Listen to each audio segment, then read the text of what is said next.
Hello developers, last వీడియోలో మనం type script introduction cover చేసినాం అండ్ ఈ వీడియోలో మనం ఇన్స్టాలేషన్ కవర్ చేస్తున్నాం. Okay, so first of all మనం ఏం చేయాలి అంటే టైప్ స్క్రిప్ట్ కోసం Node.js ఇన్స్టాల్ చేసుకోవాలి. ఓకే, సో Node.js ఒక రన్ టైమ్ ఎన్విరాన్మెంట్ ఉంది. సో ఇక్కడ 2 వస్తుంది, రికమెండెడ్ అండ్ లేటెస్ట్. సో మీరు ఏం చేయాలంటే రికమెండెడ్ ఎప్పుడైనా okay, recommended for most user ఈ ఆప్షన్ ఉంటుంది కదా, ఇదే డౌన్లోడ్ చేయాలి మనం. ఓకే, సో సేమ్ థింగ్ మనం డౌన్లోడ్ స్టార్ట్ చేస్తున్నాం.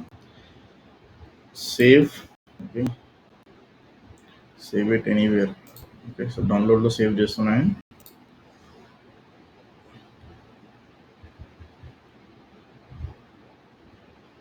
Okay, so almost completed. Open the file. So Node.js ఏముంది ఇక్కడ?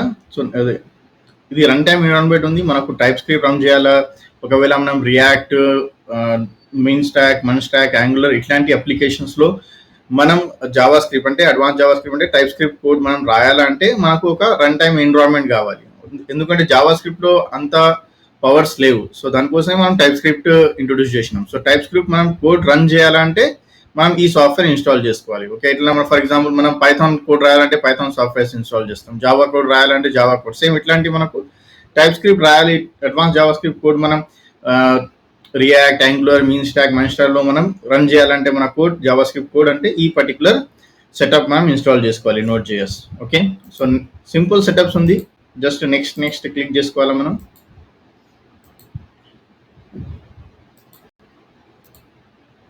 ఓకే,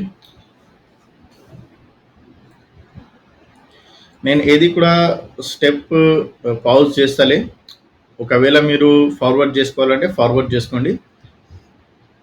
ఎందుకు పాజ్ చేస్తలే అంటే సింపుల్గా మీకు కూడా తెలుస్తుంది కదా ఏ పర్టికులర్ స్టేజ్లో నేను ఏదైనా ఎర్రర్స్ వస్తే ఎందుకు ఎర్రర్స్ వస్తున్నాయి అని. ఓకే, ఒకవేళ ఫార్వర్డ్ చేసుకోవాలంటే ఫార్వర్డ్ చేసుకో. సో ఎస్ నో ఆప్షన్ వస్తుంది, మీరు ఎస్ క్లిక్ చేసుకోవాలి. జస్ట్ ఒక ఫ్యూ సెకండ్స్లో ఇన్స్టాల్ అయిపోతుంది. Okay,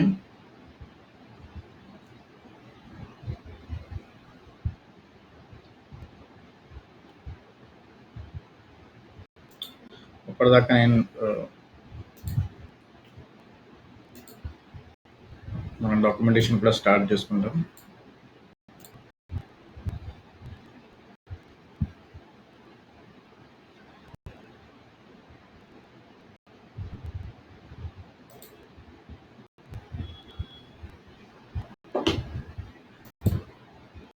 okay, so you can see complete అయిపోయింది. ఓకే, కంప్లీట్ చేసిన తర్వాత ఏంటి? ఓకే, సో కంప్లీట్ చేసిన తర్వాత మనం చెక్ చేసుకోవాలి ప్రాపర్గా ఇన్స్టాల్ అయిందా లేదా. సో ఎట్లా చెక్ చేసుకోవాలి? సో మనం కమాండ్ ప్రాంప్ట్ ఓపెన్ చేయాలి. కమాండ్ ప్రాంప్ట్ ఓపెన్ చేసిన తర్వాత సింపుల్ మనకు కమాండ్స్ ఉంటుంది. కమాండ్ ఏముంది? నోడ్ స్పేస్ -v, దీనికి హైఫన్ కూడా అంటాం మనం.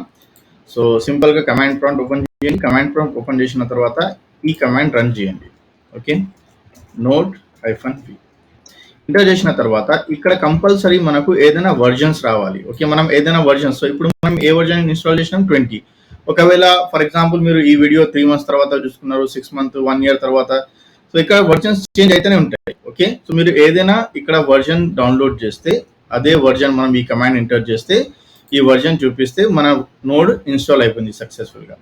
నెక్స్ట్ ఏంటంటే మనకు ఈ Node.js నుంచి మనం ఏదైనా టూల్స్ ఇన్స్టాల్ చేస్తున్నాం, ఏదైనా particular Java script libraries install చేస్తున్నాం.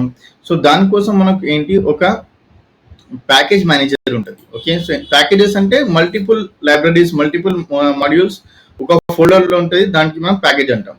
సో అవి అన్నీ మనం ఇన్స్టాల్ చేసుకోవాలంటే మనకు npm కూడా ప్రాపర్గా ఇన్స్టాల్ అయిందా లేదా చెక్ చేసుకోవాలి మనం. Okay, so npm space hyphen లేకపోతే -v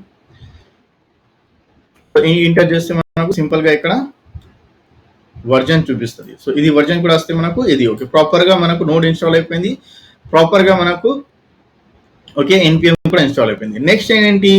నెక్స్ట్ మనం ఏం చేయాలంటే మనం ఈ టైప్ స్క్రిప్ట్ ఓకే ఇన్స్టాల్ చేసుకోవాలి. సో టైప్ స్క్రిప్ట్ ఎట్లా ఇన్స్టాల్ చేసుకోవాలి? సో సింపుల్గా మీరు ఏం చేయండి అంటే కమాండ్ ప్రాంప్ట్ ఉంది కదా, ఈ కమాండ్ ప్రాంప్ట్ మనం ఏదైనా ఇన్స్టాలేషన్ చేసుకుంటే కమాండ్ ప్రాంప్ట్ అడ్మినిస్ట్రేషన్ మోడ్లో ఓపెన్ చేయాలి. ఓకే, మీరు ఏదైనా ఒకవేళ రియాక్ట్ గురించి, సేమ్ థింగ్ యాంగులర్ లేకపోతే పైథాన్ ఏదైనా పర్టికులర్ గురించి లైబ్రరీస్, మాడ్యూల్స్ ఇన్స్టాల్ చేసుకుంటే సో మీరు ఏం చేయాలి అంటే సింపుల్గా అడ్మిన్ మోడ్లోనే ఇన్స్టాల్ చేయండి.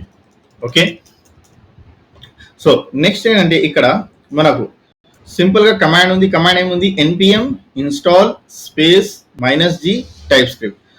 ఓకే, ఈ కమాండ్ మనం ఎంటర్ చేసుకోవాలి. ఓకే, సో సేమ్ థింగ్ మనం ఎంటర్ చేస్తున్నాం ఇక్కడ, npm స్పేస్ ఇన్స్టాల్ -g అంటే గ్లోబలీ మనం ఇన్స్టాల్ చేస్తున్నాం. తర్వాత ఏం ఇన్స్టాల్ చేస్తున్నాం, ఇక్కడ మనం టైప్ స్క్రిప్ట్ ఇన్స్టాల్ చేస్తున్నాం. ఓకే, సో స్పెల్లింగ్ మనం ప్రాపర్గా చెక్ చేసుకోవాలి, లేకపోతే మనకు ఎర్రర్స్ వస్తాయి. ఇది కూడా ఒక ఫ్యూ సెకండ్స్లో ఇన్స్టాల్ అయిపోతుంది. మీరు చూడొచ్చు, ఇన్స్టాల్ అయిపోయింది. ఇది ఇన్స్టాల్ అయిన తర్వాత మనం ఏం చేయాలి, ఇది ప్రాపర్గా ఇన్స్టాల్ అయిందా లేదా. సో నార్మల్గా కమాండ్ ప్రాంప్ట్ ఓపెన్ చేయండి. కమాండ్ ప్రాంప్ట్ ఓపెన్ చేసిన తర్వాత సేమ్ థింగ్ మనకు ఇక్కడ కమాండ్ ఉంటుంది, TSC స్పేస్ v. సో ఇది ఈ కమాండ్ ఎందుకు మనం ఈ కమాండ్ ఎందుకు యూజ్ చేస్తున్నాం, టైప్ స్క్రిప్ట్ ప్రాపర్గా ఇన్స్టాల్ లేదా. సో స్క్రిప్ట్ కి TSC స్పేస్ -v, దీనికి హైఫన్ కూడా అంటాం. తర్వాత ఎంటర్ చేసుకోవాలి. ఎంటర్ చేసిన తర్వాత ఇక్కడ మనకు వర్జన్ వచ్చేస్తుంది. సో ప్రెసెంట్ వర్జన్ 5 ఉంది. ఓకే, సో ఒకవేళ మీరు ఈ వీడియో 3 months 6 months 1 year తర్వాత చూసుకుంటారు, 2 years తర్వాత చూసుకుంటారు. సో అప్పుడు ఆ టైంలో ఏదైనా కొత్త వర్జన్ వస్తే ఆ వర్జన్ ఇక్కడ డిస్ప్లే అవుతుంది. ఓకే, సో ఇక ప్రాపర్గా ఇన్స్టాల్ అయిపోయింది. సో ప్రాపర్గా ఇన్స్టాల్ అయింది కదా. సో ఇది మనం చెక్ చేసుకోవాలా, ఇది యాక్చువల్గా ఇది ఇన్స్టాల్ అయిందా లేదా. సో మనం ఏం చేయాలంటే ఒక ఫైల్ క్రియేట్ చేద్దాం. ఓకే, ఎక్కడైనా క్రియేట్ చేయొచ్చు, అట్లా లేదు. ఇదే ఫర్ ఎగ్జాంపుల్ నేను ఒక ఫోల్డర్ క్రియేట్ చేస్తున్నా, 2024 క్రియేట్ చేసుకుంటా. ఓకే, ఒక కొత్త ఫోల్డర్ క్రియేట్ చేసుకుంటా, న్యూ ఫోల్డర్ 2024. ఓకే, అండ్ ఈ పర్టికులర్ ఫోల్డర్లో మనం క్రియేట్ చేస్తున్నాం యూట్యూబ్ వీడియోస్, అండ్ ఈ వీడియోస్లో నేను టైప్ స్క్రిప్ట్ యాడ్ చేస్తున్నాను. ఓకే, సో అన్ని టైప్ స్క్రిప్ట్ గురించి మనం ఏదైనా ఫైల్స్ క్రియేట్ చేస్తున్నాం కదా. సో ఈ ఫైల్స్ నేను ఇక్కడ స్టోర్ చేస్తా, అండ్ స్టోర్ చేసిన తర్వాత ఇవి నేను డ్రైవ్లో అప్లోడ్ చేసి మీకు లింక్ షేర్ చేస్తా. అక్కడ నుంచి మీరు కోడ్ కూడా చెక్ చేయొచ్చు. ఓకే, సో ఈ కోడ్ నేను ఎక్కడ రన్ చేయొచ్చు, ఎక్కడైనా రన్ చేయొచ్చు, అట్లా ఏం లేదు, ప్రాబ్లం లేదు. నేను సింపుల్గా ఒక ఫైల్ క్రియేట్ చేస్తున్నా, Notepad++ ఓపెన్ చేసుకుంటా. ఇక్కడ Notepad కూడా ఓపెన్ చేయొచ్చు, అట్లా ఏం లేదు. సార్ నేను ఇదే ఎడిటర్ యూజ్ చేయాలి, అట్లా ఏం లేదు. Okay, visual studio code install చేసుకోండి, ప్రాబ్లం ఏం లేదు. ఓకేనా. సో ఇక్కడ చెక్ చేస్తున్నాం మనం. ఎందుకు చెక్ చేస్తున్నాం అంటే ప్రాపర్గా మనం ఏదైనా ఇన్స్టాల్ చేసిన తర్వాత ఫైల్స్ రన్స్ అవుతుందా లేదా మనం చెక్ చేసుకోవాలి. సో ఇది ఒక కమాండ్ ఉంది, console.log. ఓకే, సో నార్మల్గా మనకు సి లాంగ్వేజ్లో printf ఉంటుంది, పైథాన్లో ప్రింట్ కమాండ్ ఉంటుంది, మనం జావా స్క్రిప్ట్లో document.write రాస్తాం. సో సింపుల్గా ఇక్కడ console.log రాస్తున్నా, అండ్ ఇక్కడ hello coder. Okay, keep coding. Okay, and ఈ పర్టికులర్ మెసేజ్, ఈ ఫైల్ నేను సేవ్ చేస్తున్నా. సేవ్ చేయడానికి మనకు ఒక ఫోల్డర్ కావాలి. సో ఫోల్డర్, ఓకే, 2024లో యూట్యూబ్ టైప్ స్క్రిప్ట్లో ఇది ఫస్ట్ ఫైల్ సేవ్ చేస్తున్నా. ఓకే, దీనికి నేను 1ts అని స్టోర్ చేస్తున్నా. ఏదైనా నేమ్ ఇవ్వచ్చు, నేను జస్ట్ ఎగ్జాంపుల్ కోసం 1.ts అట్లా సేవ్ చేసిన. ఈ సేవ్ చేసిన తర్వాత ఈ ఫైల్ మనం చెక్ చేసుకోవాలి. ఓకే, ఆల్రెడీ మనం ఇక్కడ చెక్ చేయొచ్చు, ts ఫైల్ ఉంది, టైప్ స్క్రిప్ట్ ఫైల్ ఉంది. సో ఇది ఎట్లా రన్ చేయాలి, మనకు 2 ఆప్షన్స్ ఉన్నాయి. ఓకే, ఒకవేళ మనం విజువల్ స్టూడియో కూడా రన్ చేయొచ్చు. సో సింపుల్గా ఇక్కడ నేను కమాండ్ ప్రాంప్ట్ యూజ్ చేస్తున్నా. నెక్స్ట్ వీడియోలో విజువల్ స్టూడియో కూడా యూజ్ చేస్తాను. ఓకేనా. సో కమాండ్ ప్రాంప్ట్ ఓపెన్ చేసుకున్నాం. సో ఈ ఫోల్డర్లో కమాండ్ ప్రాంప్ట్ ఓపెన్ చేస్తున్నా. ఇక్కడ సింపుల్గా మనం ఫైల్కి కంపైల్ చేయాలి. ఫస్ట్ ఏం చేయాలి, మనం కంపైల్ చేసుకోవాలి. ఎట్లా కంపైల్ చేసుకోవాలి, సో TSC ఫైల్ నేమ్ ఏముంది మనకు 1.ts. ఓకే, సో ఇప్పుడు ఏమవుతుంది అంటే మనకు ఈ కమాండ్ రన్ చేస్తే మీరు ఇది ఫైల్ కంపైల్ అవుతుంది. కంపైల్ అయిన తర్వాత ఇది జావా స్క్రిప్ట్లో కన్వర్ట్ అవుతుంది. ఓకే, మనం చెక్ చేయొచ్చు, ఇక్కడ ఒక జావా స్క్రిప్ట్ ఫైల్ క్రియేట్ అయింది. Okay, so Java script file తర్వాత మనం ఎట్లా చెక్ చేసుకోవాలి, మనం సింపుల్గా నోడ్ కమాండ్ ఎంటర్ చేయాలి. నోడ్ ఎంటర్ చేసిన తర్వాత స్పేస్ ఎంటర్ చేయండి. తర్వాత 1.ఫైల్ నేమ్ ఏముంది, 1.js. ఇప్పుడు రన్ చేస్తే మనకు ఇక్కడ అవుట్పుట్ వస్తుంది, hello కోడర్ keep coding. Okay, so next వీడియోలో ఏం చేస్తున్నామంటే విజువల్ స్టూడియోలో ఈ పర్టికులర్ కోడ్స్ ఎట్లా రాయాలి. ఓకే, అండ్ ఈ PPT కూడా మీకు షేర్ చేస్తా. సో ప్రాక్టీస్ చేయండి. ఏదైనా డౌట్ వస్తే, క్వశ్చన్స్ వస్తే నాకు కమెంట్ చేయండి. అండ్ ఈ వీడియోస్ ఎవరైనా టైప్ స్క్రిప్ట్ నేర్చుకుంటే వాళ్ళకి రియాక్ట్, యాంగులర్, మన్స్టాక్, మిన్స్టాక్ అందరికీ షేర్ చేయండి. Okay, so that's it for today guys.